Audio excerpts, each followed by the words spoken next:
அன்பானவர்களுக்கு கரூர்பா நல்லமுத்துவின் பணிவான வணக்கம்.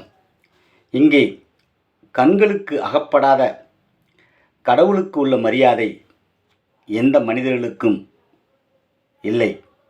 மதிகெட்ட மனிதர்களுக்கு மத்தியில் ஆன்மீக அறிவை அகலப்படுத்தும் பலரில் சிலர்தான் கணவனை மனைவியும் மனைவியை கணவனும் கனப்படுத்துகிறார்கள்.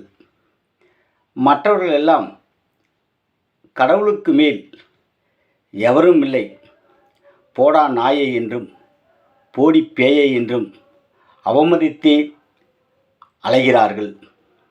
ஆன்மீகம் என்பது நல்லறம் சார்ந்த வழிதான். அறிவீனர்களால்தான் இல்லறங்களில் நல்லறங்கள் அரங்கேறுவதில்லை. வேதங்களில் இருக்கும் விஷயங்களை அரைகுறையாக தெரிந்து கொண்டு புரிந்து கொண்டு வேதங்கள் வளர்ப்பவர்களால்தான் வன்முறைகள் வளரத் தொடங்கியிருக்கிறது. ஆன்மீக அறிவு அகல விரிந்து நல்லறம் சார்ந்த விஷயங்களில் ஆழப்பதிந்து ஆலயங்களில், கோவில்களில், மசூதிகளில் இருக்கும் மனிதர்களுக்கு மத்தியில்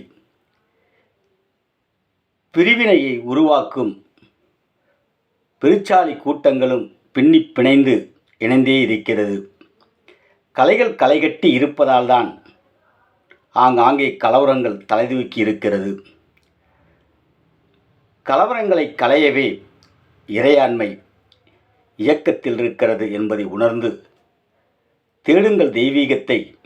கடவுள் காட்சிக்கு வருவார், இறைவனாய் இன்முகம் தருவார், சாமியாய் சங்கதி சொல்வார், ஆண்டவனாய் அறிவில் நிறைவார், அகிலமே நல்லறம்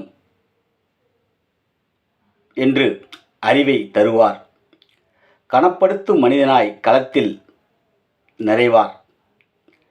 கருணை மிகுந்த மனிதமே கடவுள் என்றும் அனைத்தையும் ஆக்குவித்தவன் அவனே என்றும் அவனே அறிவான்.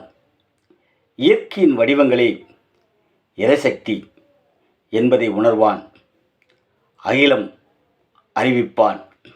ஆம் சொந்தங்களே, இந்த மாதிரி நல்ல விஷயங்களை தெரிந்து கொள்ள தொடர்ந்து விண்ணொலி சேனலை பாருங்கள், சப்ஸ்கிரைப் செய்து கொள்ளுங்கள், லைக் பண்ணுங்கள், ஷேர் பண்ணுங்கள், தொடர்ந்து கமெண்ட் பாக்ஸில் பதிவிடுங்க. நன்றி.